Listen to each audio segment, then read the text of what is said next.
Hey everyone!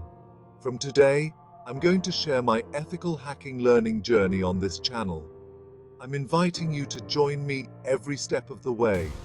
Before you clicked on this video, you've probably seen countless others titled, How to Become an Ethical Hacker. Finding the right path can be tricky, but I'm here to help you navigate it.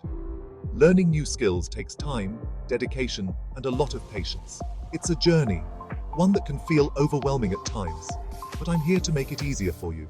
If you're genuinely interested, I'll guide you on the right path and show you effective ways to recall what you learn. What sets HackerBorn apart? I'm not just here to give you a list of steps and send you on your way.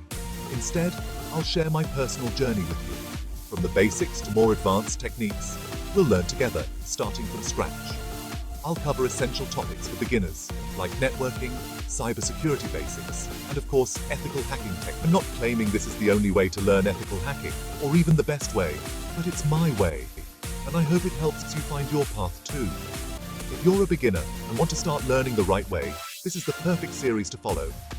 If this sounds like the journey you've been looking for, make sure to hit subscribe, turn on notifications, and leave a comment with any questions or topics you'd like covered. I'll be uploading regularly, sharing tips, tutorials, and everything I learn along the way. I'm so excited to have you on this journey with me.